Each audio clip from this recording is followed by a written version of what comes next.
En este canal hemos explorado las mentes más retorcidas de la historia de Colombia en más de una ocasión, así que decidimos hacer una recopilación de todos los monstruos reales de Colombia, actualizando la información y dando detalles cruciales que no dimos en el pasado, además de ordenarlo tipo iceberg. Prepárate, porque hoy el verdadero rostro del mal no se oculta. Te mostraremos la lista definitiva de los asesinos más aterradores de Colombia. Sin más, comencemos.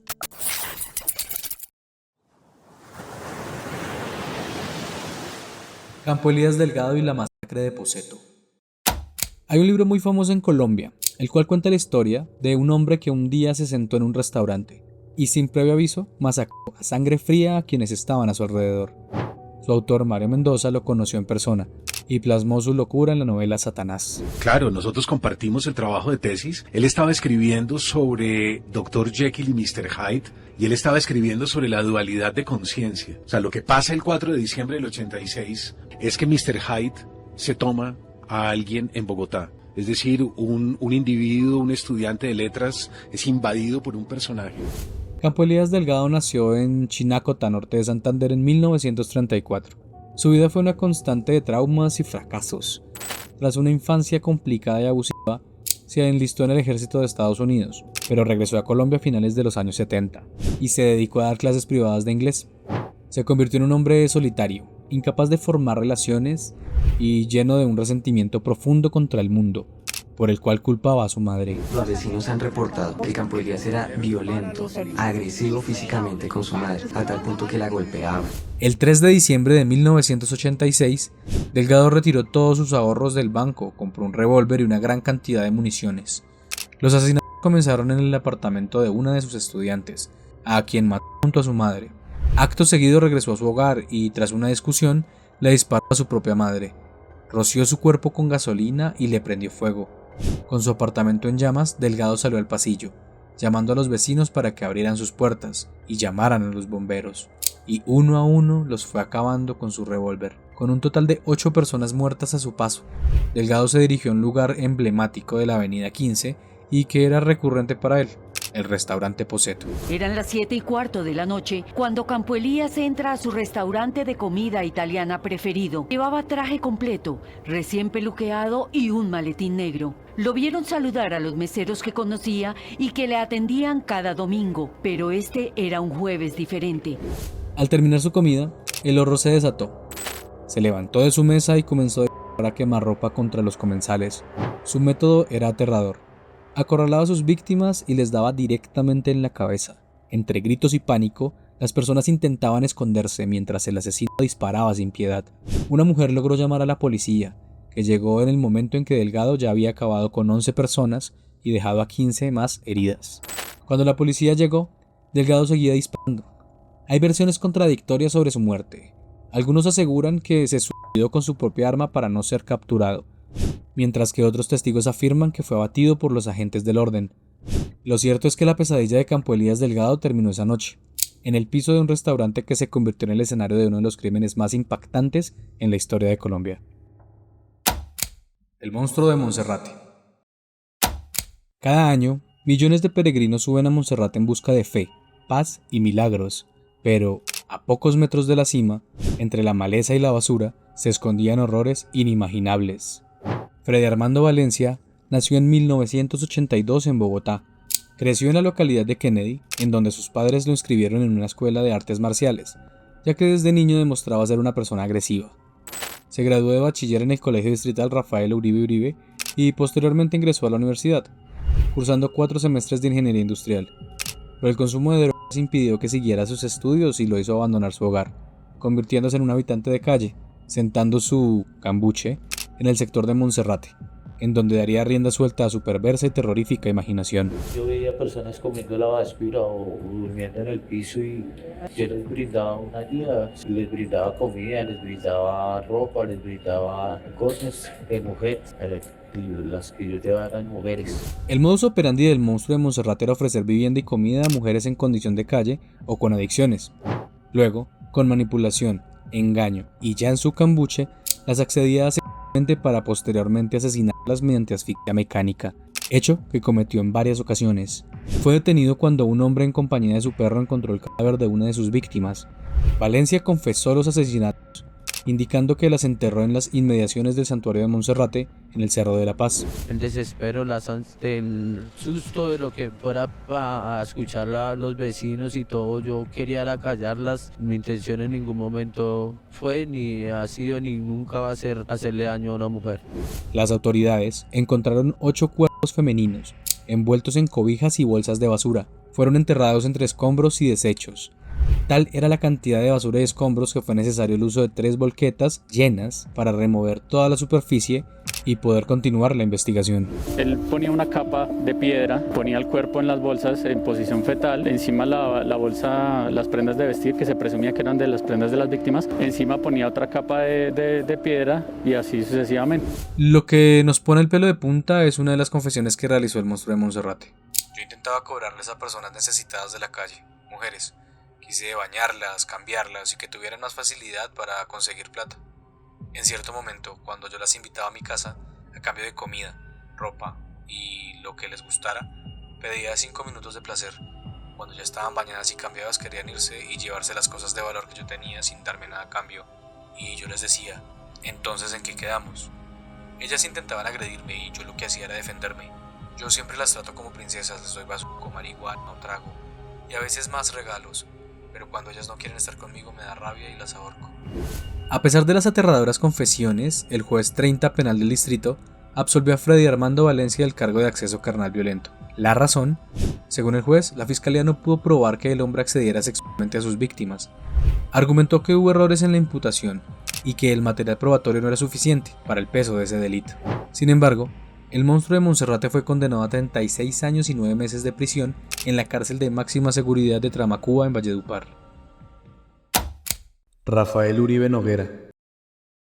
Artífice de un crimen que estremeció a toda Colombia y encendió un debate nacional sobre la justicia y la desigualdad. Este caso nos lleva a través de los oscuros recovecos de la mente humana y la búsqueda de justicia en medio del horror. Rafael Uribe Noguera nació en una familia adinerada y poderosa en Colombia, creciendo en un entorno de privilegio y oportunidades. Sin embargo, a pesar de su aparente ventaja, Noguera mostró signos de problemas emocionales y conductuales desde una edad temprana. Esta combinación de privilegios y problemas personales sembró la semilla de lo que se convertiría en un crimen espantoso que sacudiría a toda una nación. El 4 de diciembre de 2016, la tragedia golpeó a Colombia, cuando Rafael Uribe Noguera secuestró, agredió sexualmente y asesinó a Juliana Zamboni, una niña de bajos recursos de 7 años de edad. Según los informes policiales y los testimonios recopilados durante la investigación, Noguera atrajo a Juliana hacia su apartamento en el exclusivo barrio de Chapinero Alto bajo el pretexto de ofrecerle un regalo navideño. Una vez dentro de su residencia, Noguera actuó. Los detalles exactos de cómo pasaron las cosas son escalofriantes y tan perturbadores que no los podemos mencionar en este video. Al ya presentir que en cualquier momento van a llegar al apartamento mis hermanos, yo escondo, alzo el cuerpo de Juliana y voy y lo escondo. Antes o después, no recuerdo el orden exactamente, cojo la ropa de ella y la escondo en la cisterna del baño principal del apartamento. El secuestro de Juliana desencadenó una intensa búsqueda por parte de las autoridades y la comunidad, con la esperanza de encontrarla sana y salva. Sin embargo, la trágica verdad salió a la luz cuando el cuerpo fue descubierto en el apartamento de Noguera, en condiciones devastadoras. El crimen dejó a la nación conmocionada y enfurecida, destacando las profundas brechas sociales y la violencia de género que persiste en el país. La brutalidad del crimen y la conexión del perpetrador con una familia influyente desencadenaron un debate nacional sobre la justicia y la igualdad ante la ley. Después de un proceso judicial ampliamente seguido por la opinión pública, Rafael Uribe Noguera fue declarado culpable de secuestro, agresión sexual y homicidio agravado de Juliana Zamboni. Fue condenado a 58 años de prisión, marcando un hito en la búsqueda de justicia por la joven víctima y su familia. El caso de Noguera provocó un intenso escrutinio de las instituciones judiciales y de seguridad, así como un llamado a la acción para abordar la violencia de género y la desigualdad en Colombia. Javier Velasco y el caso de Rosa Elvira. El estallido social que generó el caso de Javier Velasco, el responsable de acabar con la vida de Rosa Elvira Celi, fue uno de los más significativos en la historia reciente de Colombia. La brutalidad y saña con que se cometió el crimen provocaron una oleada de indignación y protestas en todo el país. La sociedad colombiana se unió para exigir justicia y cambios en el sistema judicial. El horror comenzó en la noche del 23 de mayo del 2012, cuando Javier Velasco Valenzuela, a quien Rosa consideraba un amigo y compañero de clase en el Colegio Técnico Manuela Beltrán, la invitó a tomar unas cervezas. Rosa, una mujer de 35 años, madre soltera y vendedora ambulante que soñaba con graduarse de bachillerato para estudiar psicología, aceptó la invitación junto a otro compañero. Tras compartir en una cigarrería ubicada en la calle 45 con Séptima, Velasco se ofreció a llevarla a casa en su motocicleta, un gesto aparentemente inofensivo que ocultaba intenciones siniestras. Velasco era conocido por sus comportamientos extraños y actitudes inquietantes, que generaban desconfianza entre sus compañeros. En el colegio, su apariencia excéntrica y conducta inquietante lo hacían objeto de sospechas. Aunque era puntual y respetuoso con los profesores, las estudiantes notaban algo perturbador en su mirada. En lugar de llevarla a casa, Velasco la condujo a un área aislada del Parque Nacional, donde desató su brutalidad. Rosa luchó desesperadamente por su vida, logrando arrancarle el chaleco reflectivo en medio del forcejeo. Sin embargo, Velasco la golpeó, violó y apuñaló, culminando con el acto aberrante de empalamiento antes de huir, convencido que ella estaba muerta. A pesar de sus heridas, Rosa logró llamar a emergencias y dar su ubicación. Durante más de una hora, con un coraje sobrehumano, guió a los servicios de emergencia hasta el lugar donde yacía herida. El 24 de mayo del 2012, Colombia despertó con una noticia desgarradora. Una mujer había sido ultrajada y torturada en el Parque Nacional de Bogotá. A las 6:12 de la mañana, bomberos y policías la encontraron y fue trasladada al Hospital Santa Clara, donde pereció el 28 de mayo del 2012 tras una agonía desgarradora. El país está indignado y preocupado. El crimen de una mujer que fue golpeada, torturada, abusada y abandonada en el Parque Nacional en Bogotá ha generado una ola de rechazo. Los colombianos exigen justicia. Las imágenes de seguridad y el chaleco encontrado en la escena ayudaron a identificar al agresor. La captura de Javier Velasco Valenzuela se produjo rápidamente. Mucha atención, acaban de capturar al principal sospechoso del crimen que tiene conmovido al país, el de Rosa Elvira Celi. Esta horrible historia no termina aquí, pues tras algunas semanas se descubrió con horror que Rosa Elvira no era la primera víctima de Velasco. Javier Velasco Valenzuela nació el 5 de junio de 1967 en el seno de una familia humilde y trabajadora. Desde temprana edad, la situación económica de su hogar obligó a todos sus miembros a trabajar, lo que le impidió disfrutar de una infancia tranquila. Sus recuerdos de niñez están marcados por la violencia y el maltrato físico, siendo frecuentemente golpeado por su padre, quien incluso lo hirió con una herramienta de corte durante una discusión trivial. Durante su adolescencia, Velasco abandonó los estudios y se dedicó a aprender mecánica automotriz, logrando especializarse en la reparación de problemas eléctricos. Sus hermanos también siguieron el mismo oficio y se hicieron conocidos en los talleres del barrio 7 de agosto en Bogotá. A pesar de su habilidad técnica, Javier mostraba una personalidad retraída y aislada y carente de habilidades sociales. Con el tiempo, desarrolló una adicción al alcohol y sustancias alucinógenas que, según sus propias palabras, lo hacían perder el control y actuar con maldad. En el 2003 y mediante engaños, atrajo a Dismila Ochoa Ibáñez, la sedujo en medio de música y cervezas y de forma cruel acabó con su vida usando un pequeño machete en el taller mecánico donde trabajaba. Yo me acuerdo que la conocí ese día. Yo le introduje el machete y hasta ahí me acuerdo. Después de eso, yo me recuesto a dormir. Me despierto después y veo que ella sigue ahí. Lo que recuerdo es que yo no resistía a mirarle la cara porque era muy impresionante, confesó Velasco frente a los fiscales. Después, abandonó el cadáver en una esquina del barrio 7 de agosto. Le cubrió la cabeza con la misma chaqueta que portaba Dismila el día del incidente para ocultar su rostro desfigurado y tapó el resto del cuerpo con una vieja tela. La policía descubrió el cuerpo y siguieron el hilo de sangre seca de la acera, terminando dicho hilo en el local de Velasco. Llamaron a la puerta y al no recibir respuesta, forzaron la chapa. Ya en el interior lo descubrieron intentando esconder los documentos de Dismila. El 3 de mayo de 2002, Javier Velasco dejó abandonado en este lugar el cadáver de Dismila Ochoa Ibáñez, con la cabeza cubierta con una chaqueta y el resto del cuerpo con una tela. Las autoridades que encontraron el cuerpo siguieron la huella de que llegaba hasta este local y allí encontraron a Javier Velasco. Durante el juicio, el fiscal del caso no solicitó ningún examen adicional sobre el cuerpo de Dismila y de manera sorpresiva apoyó la coartada de Velasco, quien afirmó que fue un acto de defensa propia. Si esto ya era un sinsentido, lo que pasó después fue un chiste de mal gusto. La defensa solicitó que se tratara de forma especial al detenido, puesto que presentaba trastornos psiquiátricos, lo que llevó al juez a declararlo inimputable y su reclusión en una clínica psiquiátrica.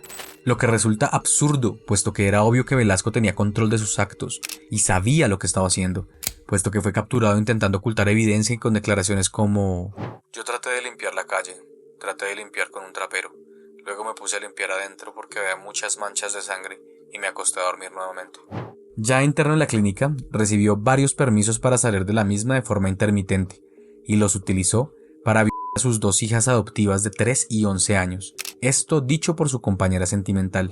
El señor Velasco se aprovechaba cuando salía a comprar algo a la tienda y procedía a acceder a las menores. Este presunto agresor de Rosa Elvira Celi, Javier Velasco, tendrá nuevamente una audiencia de imputación de cargos por otro caso y fue el abuso sexual contra 2 de sus hijastras. No solo ultrajaba a sus hijastras, sino que también intentó acabar con su compañera sentimental, como mencionó ella en una de sus denuncias. Intentó ahorcarme y por miedo no le dije nada, pero él estuvo preso por homicidio porque mató a una muchacha el mismo día que la conoció. Él me cogió para ahorcarme y me dio 3 golpes contra la puerta, cogiéndome del cuello y tratando de asfixiarme. Luego de algunos meses y sorpresivamente, los médicos llegaron a la conclusión de que no sufría ningún problema mental. Ante el diagnóstico, el 31 de octubre del 2003 quedó en libertad, tras pagar una multa y firmar un compromiso para terapias frecuentes que no tuvieron seguimiento alguno. Más adelante, en 2011, Velasco contactó a una joven de la vida galante para adquirir sus servicios. Él la llevó hasta un potrero donde le solicitó tener relaciones sin protección y sin mediar palabra la violó y la golpeó. Una vez finalizó, huyó en su motocicleta. Hace 4 años, mientras trabajaba en la calle 106 con 15, Javier Velasco buscó sus servicios. Sin embargo, por no querer estar con él sin preservativo, usó de ella. Y me cogió el cuello y me fue ahorcando. Me dijo, vuelve a gritar y la mato. Ya accedí a lo que él me decía, pues por temor a que él me matara. La joven gritó por ayuda, siendo escuchada por unos taxistas que transitaban por allí, los cuales persiguieron a Velasco hasta ser acorralado. La policía llegó al sitio y los llevaron a la estación. Entre varios taxis empezaron a seguirlo y hasta que por fin lo cogieron y los taxistas empezaron a golpearlo. Cuando fue ubicado por los taxistas, la policía llegó hasta el sitio y asume el caso. Llega la policía y llega también medicina legal. Entonces ya medicina legal pues comprueba que él a mí me había violado. Allí, la mujer hizo la denuncia, mientras que Velasco la miraba fijamente y mostraba una sonrisa retorcida. Para el colmo le ofreció 800,000 pesos colombianos para que se retractara, a lo que ella se negó. Entonces él me dice que me da 300,000 pesos porque yo de una vez le puse la denuncia. Luego me ofreció máximo 800,000 pesos. Yo no se los quise recibir. Y como es costumbre, la burocracia hizo de las suyas y Velasco quedó absuelto y en total libertad. Me cansé de ir a todo lado y fuera de eso pues el proceso también muy lento, eso nunca ha avanzado. Meses después del brutal asesinato de Rosa Elvira Celi, el 27 de diciembre del 2012, la justicia condenó a Javier Velasco Valenzuela a 48 años de cárcel. En su audiencia, Velasco dio unas palabras que causaron indignación y muestran el cinismo en su propia esencia. Invito a la sociedad a que, así como estoy siendo juzgado, ustedes mismos se juzguen interiormente y sepan hasta dónde nos puede llevar una adicción. Pido perdón a la familia de la víctima, porque Dios ya me perdonó y quiero resocializarme. Ante esto, Adriana Celi, hermana de Rosa Elvira, se mostró ofendida y solicitó una pena más alta. Me preguntaban, ¿yo lo perdono? Yo me pregunto, ¿ustedes lo perdonan? ¿Lo perdonarían donde fuera un caso de cada uno de ustedes? Sin embargo, su condena podría ser reducida debido a las rebajas de pena y la no acumulación de condenas. Esto genera una gran preocupación en la sociedad colombiana, que teme que Velasco pueda salir libre algún día y volver a cometer delitos. Este caso en particular provocó una profunda indignación en la sociedad colombiana, evidenció las graves deficiencias del sistema judicial y la falta de protección hacia las mujeres, la crueldad del crimen y la inacción de las autoridades generaron multitudinarias protestas y movilizaciones en todo el país, exigiendo justicia y reformas en las políticas de género. Como resultado, en 2015 se promulgó la Ley 1761, conocida como la Ley Rosa Elvira Celi, que tipificó el feminicidio como un delito autónomo y estableció penas más severas para quienes lo cometan. Sin embargo, a pesar de estos avances legislativos, la violencia contra las mujeres en Colombia persiste y la impunidad sigue siendo un problema alarmante. El caso de Rosa Elvira es un recordatorio de la importancia de una justicia efectiva y la necesidad de proteger a la sociedad de criminales peligrosos. Tal vez Rosa Elvira estaría en este momento con su hija y estudiaría psicología en busca de un mejor mañana, de no ser por las absurdas decisiones de un juzgado que condenó a Velasco a menos de 2 años por el crimen de Dismila Ochoa. Es imperativo que las autoridades colombianas refuercen las medidas de protección y garanticen que la justicia se haga efectiva, especialmente en casos de violencia de género, para evitar que las mujeres sean víctimas de un sistema que, hasta ahora, ha demostrado ser insuficiente en su defensa. Esneda Ruiz Cataño, viuda negra. Nacida en Dabeiba, Antioquia, en 1968, es una asesina en serie colombiana que alcanzó su infamia al cobrar seguros de vida millonarios tras el asesinato de sus propios compañeros sentimentales. Se ganó los apodos de la viuda negra y la depredadora por su modus operandi, calculador y frío. Su carrera criminal se extendió por al menos una década, durante el cual tejió una red de engaños para obtener beneficios económicos a costa de la vida de sus parejas. Según la investigación de la policía, mediante engaños, esta mujer seducía a los hombres y los convertía en sus compañeros sentimentales. Luego, los asesinaba y cobraba millonarias sumas mediante seguros de vida y pensiones vitalicias, donde ella era la única beneficiaria. Su patrón consistía en establecer relaciones, asegurarse de que sus parejas adquirieran seguros de vida que la beneficiaran, directa o indirectamente, y luego orquestar sus muertes.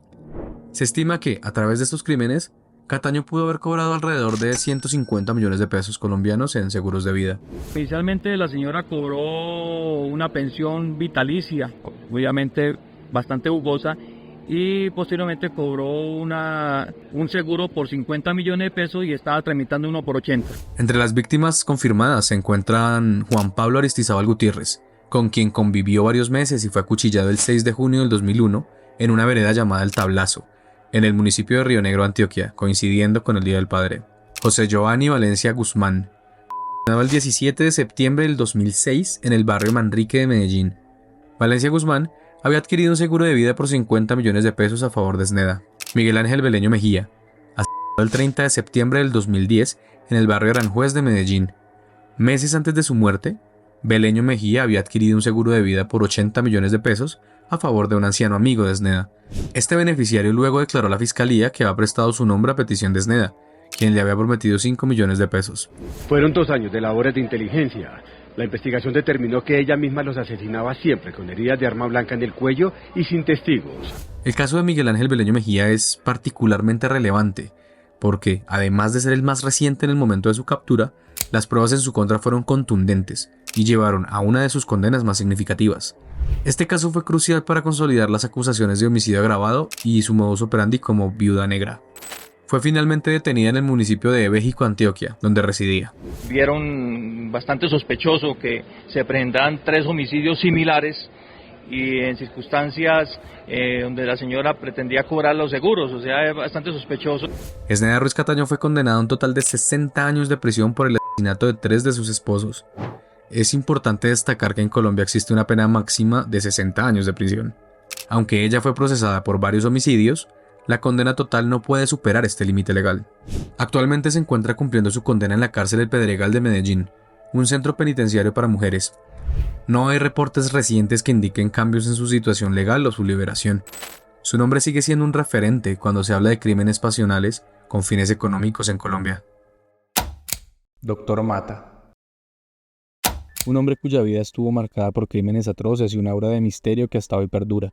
Nació en nuestro país a principios del siglo XX, en circunstancias que hoy aún son objeto de especulación. Se sabe poco sobre su infancia y adolescencia, pero se cree que desde temprana edad mostró signos de personalidad manipuladora y violenta. Su falta de escrúpulos lo llevó a cometer estafas y fraudes desde una edad muy temprana, preparando el terreno para una carrera delictiva que pronto tomaría un giro más oscuro aún. A lo largo de su vida, el Dr. Mata perpetró una serie de crímenes que estremecieron la sociedad colombiana. Sus métodos eran tan perversos como variados, desde estafas financieras hasta secuestros y homicidios brutales. Uno de sus modus operandi más comunes era seducir a sus víctimas con promesas de negocios lucrativos, solo para despojarlos de sus bienes y, en algunos casos, acabar con sus vidas de manera violenta. Uno de los crímenes más relevantes cometidos por el Dr. Mata fue el asesinato de Alfredo Forero, un adinerado hombre de negocios que cayó en la trampa del astuto estafador. Forero fue engañado y luego brutalmente asesinado en un remoto bosque. Allí, el asesino se dirigió a su acompañante con las siguientes palabras: «Camine, le muestro el palo tan bonito para cerrar que hay por acá». Le hablaba con suavidad y persuasión para crear un ambiente de confianza, apartar al hombre del camino y poder atacarlo con comodidad. Apartados del sendero, Matallana se acercó al anciano que observaba con emoción la larga fila de eucaliptos que se extendían por su alrededor, y de forma grosera y altanera le dijo: «¿Ahora sí me va a decir, señor Forero, si me va a afirmar lo que hemos dicho allá en la oficina?». Luego lo golpeó y lo lanzó contra el piso. El criminal se acercó con furia al anciano y le propinó una andanada de golpes en la cabeza, y luego le exigió que firmase un montón de documentos, entre los que se contaban poderes, letras y cheques. Forero se seguía negando. Frente a esta nueva negativa, el criminal lo atacó sin compasión, le disparó, hirió sus manos y lo amarró por el cuello contra un árbol, lo abrazó contra el tronco, tomó su cuchillo y se lo clavó en el abdomen y lo giró para destrozarle las entrañas. Durante media hora el hombre se desangró. Tras la muerte, desvistió el cuerpo y lo arrojó en una fosa, para después mutilarle el dedo anular, no solo con el fin de robarle un grueso anillo de oro, sino para evitar la identificación del cuerpo. Además de sus acciones criminales, el Dr. Mata también se destacó por su habilidad para el engaño y la manipulación. Utilizaba múltiples alias y falsas identidades para evadir la justicia y perpetrar sus fechorías, ganándose así el apodo de el maestro del engaño. Era simplemente un asesino, no era simplemente un abogado, no era un ladrón solamente. Entonces era todo eso, pero además era suficientemente seductor como para que las mujeres le mandaran flores. A pesar de sus esfuerzos por eludir la justicia, el Dr. Mata finalmente fue capturado y llevado a juicio por sus crímenes. Sin embargo, su influencia y astucia le permitieron manipular el sistema judicial durante años, prolongando su encarcelamiento e incluso logrando la anulación del primer juicio por una falla técnica. Finalmente, en la década de 1960, mientras se preparaba para enfrentar un nuevo juicio, el Dr. Mata falleció súbitamente en la cárcel, llevándose consigo muchos de los secretos y misterios que rodeaban su vida y sus crímenes. La historia del Dr. Mata sirve como un recordatorio de que el mal puede tomar muchas formas y surgir en los lugares menos esperados. Su vida y sus crímenes son testimonios de la oscuridad que puede residir en el corazón humano. El canal RCN, en 2014, produjo una novela con el nombre de Dr. Mata, en el cual relatan la historia de este criminal y asesino sin compasión. Una opción interesante para aquellos que disfrutan del suspenso, la acción y las tramas criminales. Recomendadísima. Lady Joana Bustos Urrego, La Casa del Terror. Nació en Pereira Risaralda en 1989. Su nombre se asocia directamente a una serie de crímenes horribles perpetrados en una vivienda del barrio Patio Bonito, al suroccidente de Bogotá, entre 2018 y 2019. Se la describe como una mujer fría y calculadora que, junto a su pareja, Jesús Eduardo Cárdenas alias El Diablo, lideró una red de secuestro, tortura, que aterrorizó a la comunidad, dedicada a extorsionar a comerciantes y microtraficantes de Patio Bonito y el sector de María Paz en Kennedy. Cuando sus víctimas no pagaban las vacunas o extorsiones, eran secuestradas y llevadas a la vivienda conocida como la Casa del Terror. La mujer que se ríe frente a la juez es Lady Joana Bustos, señalada por la fiscalía de participar en la muerte de 3 hombres que fueron torturados, embolsados y abandonados en vía pública en el barrio El Amparo. Este lugar se convirtió en un símbolo del horror por la sistematicidad de los crímenes que allí se cometían. Las víctimas eran sometidas a torturas brutales, golpes, mutilaciones y en varios casos, los cuerpos eran luego desmembrados y abandonados en distintos puntos de la ciudad. Se les atribuyen al menos 6 homicidios y múltiples casos de secuestro y tortura, aunque se sospecha que el número real de víctimas podría ser mayor. Tenían a las víctimas sentadas en una silla, amordazadas con medias y atadas de manos y pies, a su vez que los golpeaban en sus cabezas con estas armas y les gritaban que se iban a morir. La banda utilizaba la intimidación extrema para mantener el control territorial y asegurar el pago de las extorsiones. Las autoridades encontraron evidencia de múltiples homicidios, sangre y restos óseos, lo que demostró que el sitio era un centro de operaciones para sus atroces actividades criminales. Cada víctima que ingresaba a esa casa enfrentaba un destino casi seguro de muerte. Una cuarta víctima, una mujer embarazada cuyo cuerpo no ha aparecido, también fue asesinada en esta casa. La investigación que condujo a la desarticulación de la banda y la captura de Lady Joana Bustos Urrego fue una operación conjunta de la Fiscalía General de la Nación y la SIJIN de la Policía Metropolitana de Bogotá. La captura se logró tras un meticuloso trabajo de inteligencia, testimonios de víctimas sobrevivientes de extorsión y el rastreo de los despojos humanos que aparecían en diferentes puntos de la ciudad. La presión de la comunidad y la magnitud de los crímenes llevaron a las autoridades a intensificar la búsqueda de los responsables. Fue capturada en julio del 2019, en un allanamiento a la vivienda donde se cometían los crímenes. Su captura fue un golpe significativo de la criminalidad en esa zona de Bogotá. Procedieron a golpear a las 8 víctimas con puños y patadas para luego aprovisionarse de cuchillos y propinarles puñaladas en el pecho, en el tórax, en la espalda, en el cuello. En febrero del 2024 fue condenada a 38 años y 5 meses de prisión por su participación en los crímenes ocurridos en la Casa del Terror. Fue imputada por delitos como concierto para delinquir agravado, secuestro extorsivo, tortura y homicidio agravado. Su pareja, Jesús Ernesto Cárdenas, alias El Diablo, fue condenado a una pena similar. Actualmente se encuentra cumpliendo su condena. No hay información pública que indique su liberación o cambios en su situación legal. María Concepción Ladino, la bruja asesina. Nació en Bogotá, Colombia, en la década de 1960. Su vida tomó un giro oscuro al convertirse en una de las asesinas en serie más reconocidas del país. Fue conocida por su habilidad para ganarse la confianza de sus víctimas. Se presentaba bajo los alias de Hermana María o Doña Conchita, ofreciendo servicios de esoterismo, espiritismo y rituales de hechicería, con el objetivo de mejorar la vida o aumentar la fortuna de sus clientes. Esta fachada le permitía acceder a sus objetivos, estudiar sus debilidades y, finalmente, despojarlos de sus bienes e incluso de sus vidas. Su principal móvil era la obtención de lucro y réditos económicos a través de la estafa y la extorsión. Se consideraba a sí misma una hermana espiritual, de esas personas que podemos ver comúnmente en Bogotá, que ponen sus carteles y que ayudan con magia. Fue condenada por el asesinato de al menos 6 personas, aunque se presume que el número de víctimas podría ser mayor. Sus crímenes se caracterizaban por la manipulación y la violencia. Se han documentado que en algunos casos utilizó el envenenamiento con somníferos para incapacitar a sus víctimas, mientras que en otros recurrió a la violencia física, como el apedreamiento, a veces con la ayuda de cómplices. Esta mujer también se aprovechó de hombres y mujeres que fueron engañados con promesas de bienestar y terminaron despojados de sus bienes y asesinados. El caso más emblemático y ampliamente documentado, que ilustra su brutalidad y modus operandi, es el asesinato de las 3 hermanas. Estas mujeres consultan a María Concepción Ladino porque su mamá está enferma terminal de cáncer. Finalmente la mujer fallece y Concepción Ladino le dice a las hermanas Bello Clavijo que ella es medium entre la mamá y ellas, que ella les trae razones del más allá y que la herencia que ella les dejó, que era una suma entre 12 y 15 millones de pesos, ella se las podría triplicar.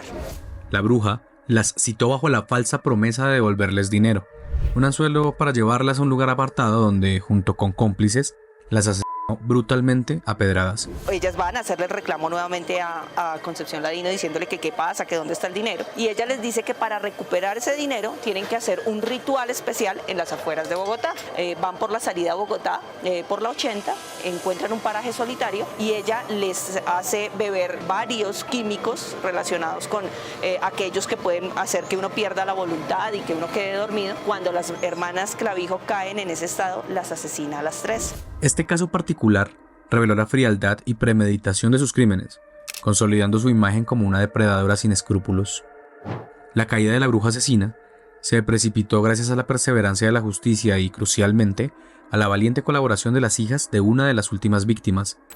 La investigación, que se extendió por varios meses, logró atar cabos y reunir pruebas contundentes. Al momento de su detención, Ladino intentó acabar con su vida y alegó problemas mentales en un fallido intento por evadir la justicia, una táctica común en perfiles psicopáticos.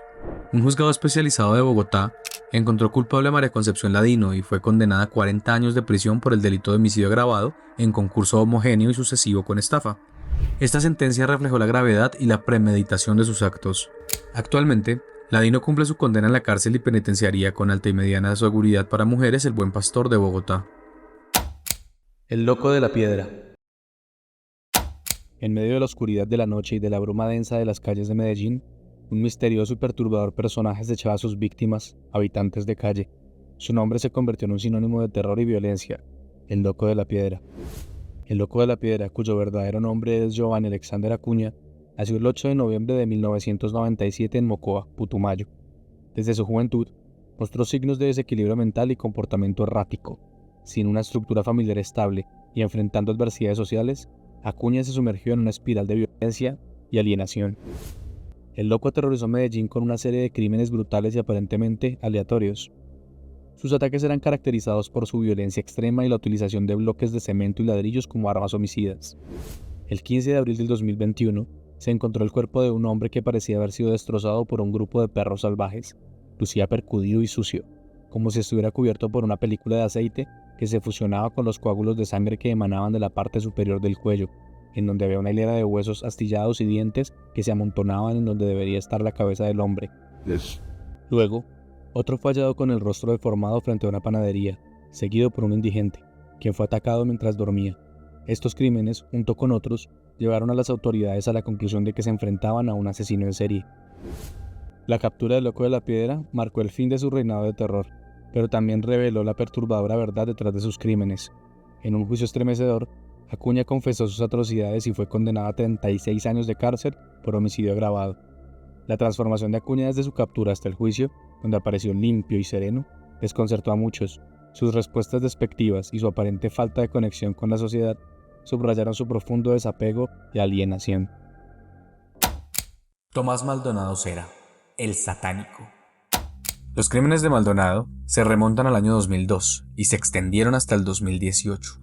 Durante este periodo se le atribuyen al menos 9 asesinatos, aunque se sospecha que pudo haber muchas más víctimas que no fueron identificadas por sus familiares. Entre ellas hay mujeres, hombres y miembros de la comunidad LGBTIQ+. Su modus operandi siempre incluía un patrón ritualista. Eran asesinadas con extrema violencia, muchas veces apuñaladas en múltiples ocasiones. En los cuerpos dejaba marcas satánicas como pentagramas invertidos, estrellas de 5 puntas y el llamado signo de Bur, un símbolo esotérico usado en antiguas tradiciones. En algunos casos, las víctimas eran dejadas en posiciones específicas que evocaban sacrificios humanos. En ciertos informes forenses, se determinó que alguna de las víctimas presentaba heridas post-mortem, lo que refuerza la teoría de una motivación ritualística. En este caso, Gina, las víctimas eran sometidas a un macabro ritual que iba desde la mutilación de los dedos hasta la marcación con una estrella satánica. Tomás Manuel Maldonado Cera, o el Satánico, nació en 1971 en la ciudad de Barranquilla, Colombia. Su vida transcurrió en medio de una cotidianidad aparentemente normal. Era considerado un hombre reservado, poco conflictivo e incluso educado por quienes lo conocieron superficialmente. No levantaba sospechas en su entorno social, lo que le permitió pasar desapercibido durante años, mientras perpetraba una serie de crímenes espeluznantes. En realidad, Maldonado ocultaba una mente oscura, profundamente perturbada, obsesionada con rituales satánicos y actos de extrema violencia. Sus víctimas eran cuidadosamente seleccionadas y marcadas con una simbología siniestra, revelando un profundo desprecio por la vida humana. Lo más escabroso es que, durante años, Maldonado estuvo libre, caminando por las mismas calles donde había dejado los cuerpos de sus víctimas. Se movía por barrios populares y sectores marginales de Barranquilla, donde frecuentemente establecía contacto con personas vulnerables, trabajadoras de la vida galante, indigentes, transexuales y mujeres que enfrentaban dificultades económicas. Los investigadores creen que las elegía no solo por la facilidad para manipularlas, sino también porque sabía que eran personas cuya desaparición no provocaría una búsqueda intensa por parte de las autoridades. En muchos casos, las familias de las víctimas ni siquiera contaban con los recursos para iniciar una investigación formal. Esta selectividad en sus víctimas indica una conciencia clara de cómo operar sin ser detectado. Uno de los casos más perturbadores fue el de Rolando Romero Romero, quien fue hallado con 25 heridas punzocortantes y la letra Z tallada en su frente, en un claro acto de profanación simbólica. A este crimen le seguirían otros con características similares.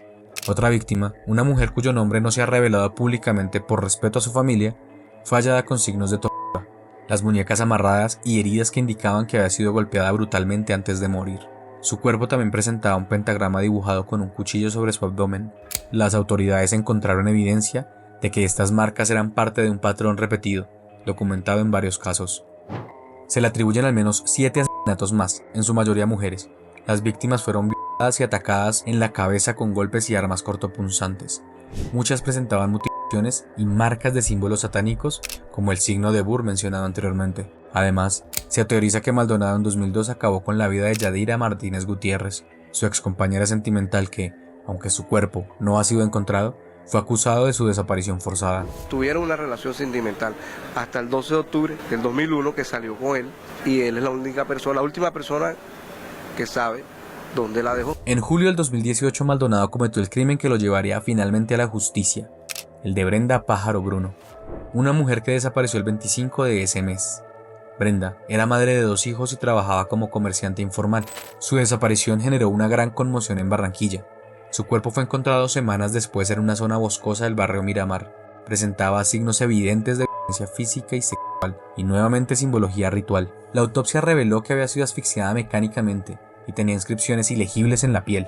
Se capturó en su lugar de residencia, una vivienda ubicada en el suroccidente de Barranquilla. El capitán David Germán Rodríguez, comandante encargado del Gaula Atlántico, lideró la captura y el allanamiento.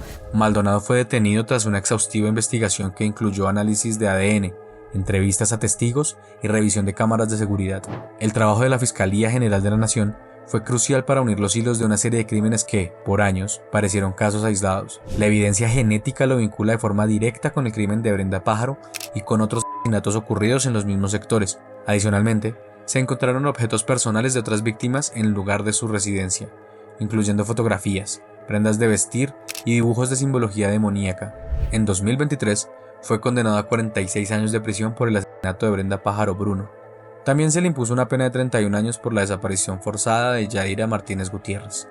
A nivel psicológico, el satánico encajaría en el perfil de un psicópata ritualista. Expertos forenses señalaron que mostraba una ausencia total de empatía y una fascinación mórbida por el dolor ajeno. Su aparente normalidad era en realidad una fachada bien construida para ocultar sus impulsos homicidas. No mostraba arrepentimiento ni remordimiento en los interrogatorios, y llegó incluso a negar los crímenes pese a las pruebas contundentes. No te rías. No te rías. Asesino. Algunos psiquiatras que participaron de su evaluación creen que su creencia en lo oculto no era fingida, sino parte integral de su sistema de pensamiento y motivación para matar. Comparado con otros asesinos seriales en Colombia, como Pedro Alonso López o Luis Alfredo Garavito, que operaban con motivaciones sexuales o deseos de poder, Maldonado parecía guiado por un impulso de sacrificio y purificación distorsionada, lo cual lo convierte en un caso único dentro del espectro criminal del país. Hoy en día, Maldonado cumple su condena en un centro carcelario de alta seguridad alejado de la sociedad que por años aterrorizó. Pero su historia deja muchas preguntas sin respuesta. ¿Cuántas víctimas quedaron sin identificar? ¿Cómo fue posible que un asesino serial actuara durante más de 15 años sin ser detenido? ¿Qué tan profunda es la falla del sistema judicial cuando se trata de personas vulnerables? La historia del satánico es un reflejo de grietas sociales, judiciales y culturales de Colombia. Es un llamado de atención a la necesidad de fortalecer los sistemas de justicia, investigación forense y atención a las víctimas, especialmente en sectores donde la violencia se mezcla con la pobreza, el abandono estatal y la indiferencia social. Cada nombre olvidado, cada cuerpo que no fue encontrado, es una deuda de la justicia y una herida abierta a la memoria del país. Luis Alberto Malagón Suárez, el sádico del Rincón. Su caso ha sido objeto de investigación debido a la brutalidad con la que cometía sus crímenes, la selección de sus víctimas y la meticulosidad con la que ocultó sus actos durante años. Malagón operó principalmente en Bogotá, en la localidad de Suba, en el barrio El Rincón. De ahí su apodo de El Sádico del Rincón. Entre 1995 y 1997.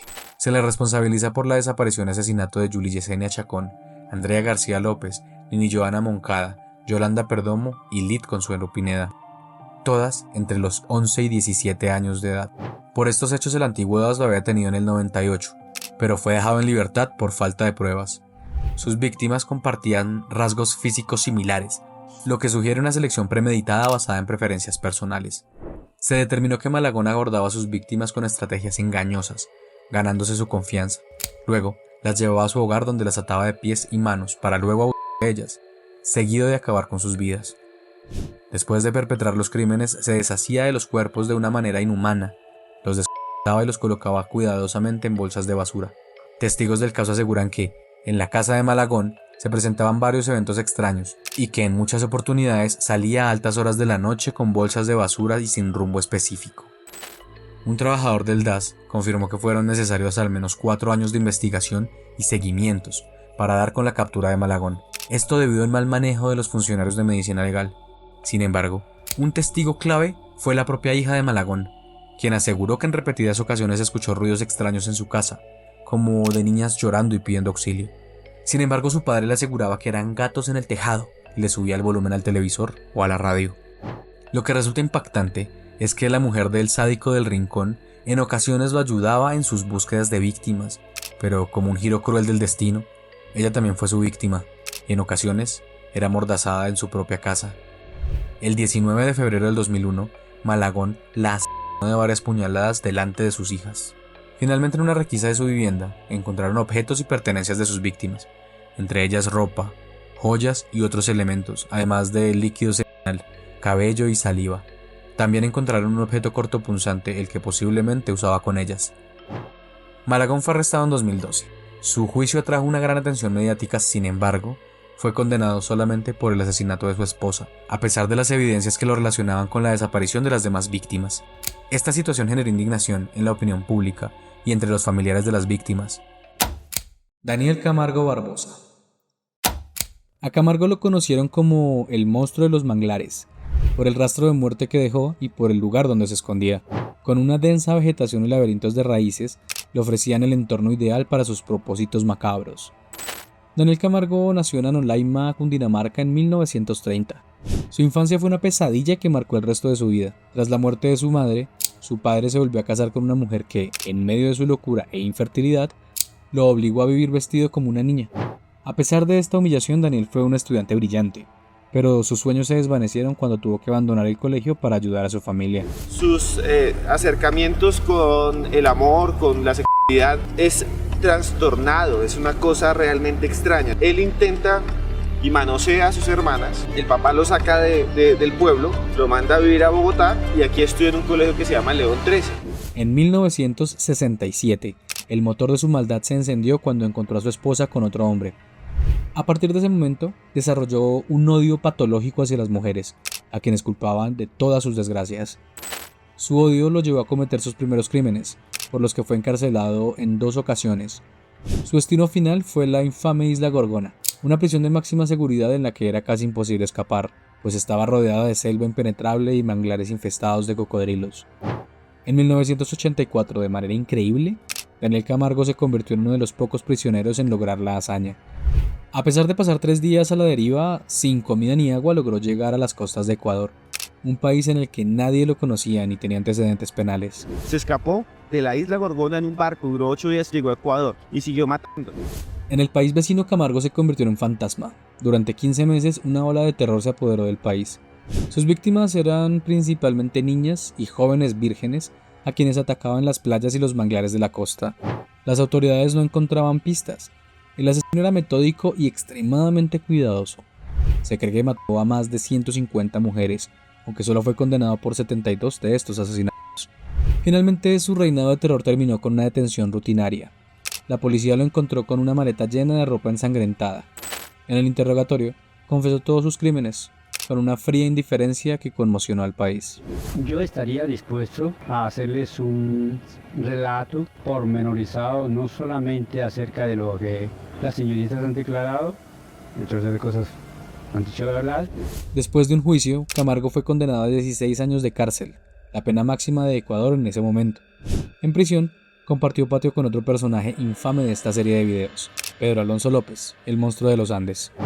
El 13 de noviembre de 1994, mientras estaba en el patio de la cárcel, fue asesinado a puñaladas por un recluso, Giovanni Arcesio Noguera Jaramillo. La ironía de esto es brutal. Noguera era el sobrino de una de sus víctimas. El monstruo de los cañaduzales. Hay lugares en el campo que parecen de postal, interminables plantaciones de caña de azúcar, un bello paisaje en el cual un hombre acechaba y cometía los actos más perturbadores que podrías imaginar. Miguel Octavio Bermúdez nació en 1961 en Trujillo, Valle del Cauca. Era un hombre enigmático y nómada que se ganaba la vida vendiendo helados. Esta fachada de inofensividad era su mayor arma. Sus víctimas eran niños de entre 9 y 13 años, en su mayoría de familias humildes, a quienes se acercaba con falsas promesas de trabajo. Confesó que les daba algunos pesos para ganarse su confianza y llevarlos a los desolados cultivos de caña de azúcar. Digamos, de eso fue lo mismo, que siempre, como le cuento, yo de esos niños era que yo los convidaba a coger espigas de caña, entonces claro, yo les ofrecía 10.000, 15.000 pesos, y ellos por ganarse en esa plática, pues ellos se iban conmigo, pero ellos no sabían a qué era que yo los llevaba verdaderamente. Había unos que se me remachaban, entonces yo los amenazaba con una navaja. Una vez en los cañaduzales, Bermúdez los ataba de pies y manos y los obligaba a consumir un potente anestésico llamado lidocaína, para adormecerlos e inmovilizarlos. Después de abusar de ellos, los estrangulaba con un cordel. La policía estima que fue responsable del asesinato de al menos 21 niños, aunque algunos medios afirman que la cifra podía ascender a 34. Durante años, los crímenes de Bermúdez aterrorizaron el Valle del Cauca, pero la policía no tenía pistas. Todo cambió a mediados del 2002, cuando un niño que logró escapar de sus garras reveló a las autoridades detalles cruciales: la apariencia de su agresor, su oficio y, sobre todo, que se movilizaba en una bicicleta. Con esta información, la policía se lanzó a una búsqueda incansable. Y le encontraron muerto en Itañauzal. Pues yo pensé, ya me quedé así recordando. Y yo, si usted supiera que soy yo el asesino de su hijo, pero no. Sí, entre mí, pues entre en mi pensamiento. En 2003 fue capturado. En su casa, la policía encontró un macabro hallazgo: fotos de sus víctimas y una gran variedad de objetos y prendas íntimas. Bermúdez confesó el asesinato de 21 menores. Fue condenado a 56 años de prisión, pero su sentencia fue reducida a 40 años, la pena máxima en Colombia en ese momento. Ingresó a la cárcel de máxima seguridad de Cómbita en Boyacá, donde finalmente encontró su fin. Manuel Octavio Bermúdez falleció el 26 de mayo del 2022, a los 60 años, en su celda. Yo le hago el vestir y todo eso, pero yo no lo hago acostar, sino que yo me le arrimo a él, así para, está desnudito, pero entonces yo me arrodillé, así a tocarlo. El monstruo de los Andes. Pedro Alfonso López nació en 1948 en una época marcada por la violencia colombiana. Fue el séptimo de 13 hijos de una prostituta, y su infancia fue una pesadilla de maltrato, abuso y abandono. Con apenas 6 años fue desterrado de su hogar y arrojado a las calles de Bogotá, donde fue abusado sexualmente y creció en la miseria. Este trauma sentó las bases de una vida de violencia. A los 21 años, ya en prisión por hurto, decidió que nunca más volvería a ser víctima. Después de ser agredido, se defendió, matando a 3 de sus agresores. Un acto por el que solo se le agregaron 2 años a su condena, lo que le dio la sensación de impunidad que lo marcaría de por vida.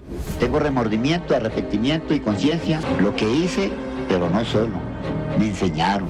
Tras su salida de prisión en 1978, López comenzó su recorrido de terror por Perú y Ecuador. Se hacía pasar por un vendedor para acercarse a sus víctimas, niñas de entre 8 y 12 años, y una vez que ganaba su confianza las raptaba y las llevaba a zonas rurales donde las violaba y asesinaba. Confesó haber matado a más de 100 niñas solo en Perú, aunque estas muertes nunca pudieron ser verificadas. Su reinado de terror terminó cuando fue capturado por un grupo de ayacuchanos que intentaron enterrarlo vivo. Afortunadamente para él, un misionero lo salvó y lo entregó a las autoridades peruanas, quienes, sin saber el monstruo que tenían, simplemente lo deportaron a Ecuador. Cometido el hecho, ¿cómo enterraban a los cuerpos? Eso quedaba semi-sepultado. ¿Cómo es eso? Así como cuando se muere un semimoviente animal, ¿no? Echaban paja. Eso. Lo hacía a la intemperie más. Fue en Ecuador donde el monstruo de los Andes fue finalmente capturado. En 1980, una inundación en la ciudad de Ambato desenterró los cuerpos de 4 niñas, lo que puso a las autoridades en alerta. Días después, un intento de secuestro fue frustrado por una madre y los comerciantes de un supermercado, quienes lograron detener a López. Una vez en custodia, se mantuvo en silencio hasta que la policía, en un intento de estrategia, trajo a un sacerdote. Al ver al religioso, López no dudó en confesar todos sus crímenes, revelando con frialdad los detalles de sus atrocidades. Ayudó a las autoridades a encontrar 53 cuerpos en un campo en Ambato y confesó haber asesinado a 110 muchachas en Ecuador y más de 100 en Colombia y Perú. Pedro Alfonso López fue declarado culpable y sentenciado a 16 años de prisión, la pena máxima en Ecuador en ese momento. A pesar de sus confesiones, la falta de pruebas en muchos de los casos impidió que fuera condenado por más crímenes. Pedro Alfonso López obtiene su libertad tras 14 años de prisión en el ex penal García Moreno. Él fue juzgado por 15 crímenes y pero tiene un centenar de acusaciones. Asegura que no es el culpable directo, pero acepta ser cómplice.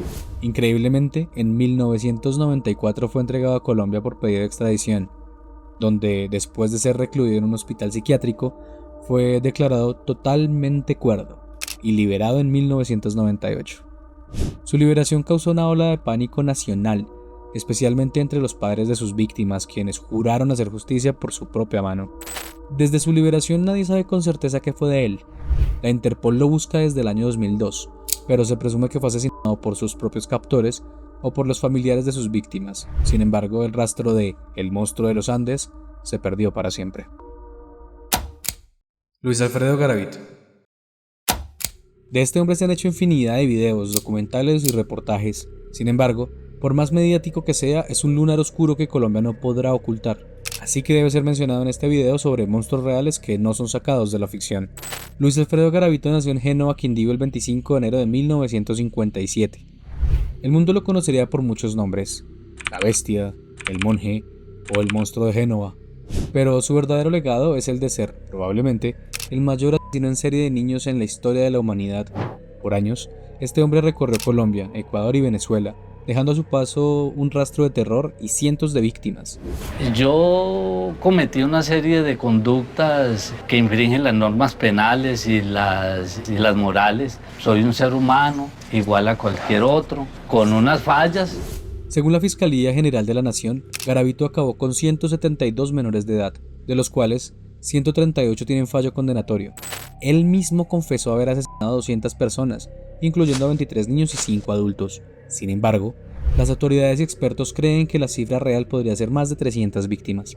Garavito siempre actuaba de la misma manera, identificaba su objetivo, usualmente chicos de entre 6 y 16 años de familias humildes. Los abordaba en parques, canchas deportivas, terminales de buses o barrios marginales, y buscaba entablar una conversación, ofreciéndoles dinero, comida o regalos. Una vez que se ganaba su confianza, los llevaba a lugares solitarios y, bajo los efectos del alcohol, los atacaba. Los amarraba, los torturaba brutalmente con cuchillo y destornilladores, les partía los huesos y, en el clímax de su sadismo, los violaba para terminar degollándolos.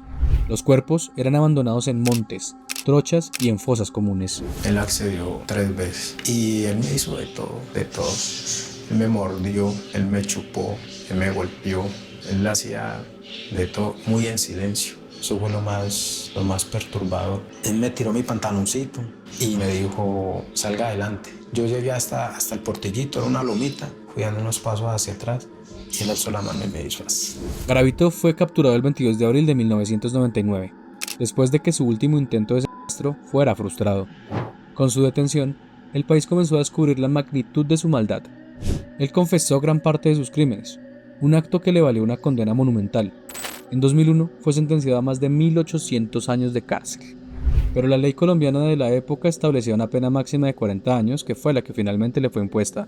Este veredicto generó una enorme indignación nacional. Pues todo el país se convulsionó y el 99% pedían la pena de muerte para mí. Luis Alfredo Garavito vivió el resto de su vida en la cárcel, aislado por su propia seguridad en prisiones de máxima seguridad como la Tramacúa en Valledupar.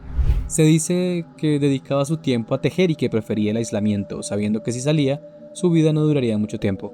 Después de años de sufrir enfermedades, Luis Alfredo Garavito falleció el 12 de octubre del 2023 en una clínica de Barranquilla por complicaciones de salud. Con su muerte, se cerró el capítulo del asesino en serie más sanguinario en la historia de Colombia. Y con esto cerramos la lista. Sabemos que hay casos impactantes y perturbadores por explorar, así que déjanos en comentarios cuál quieres que toquemos.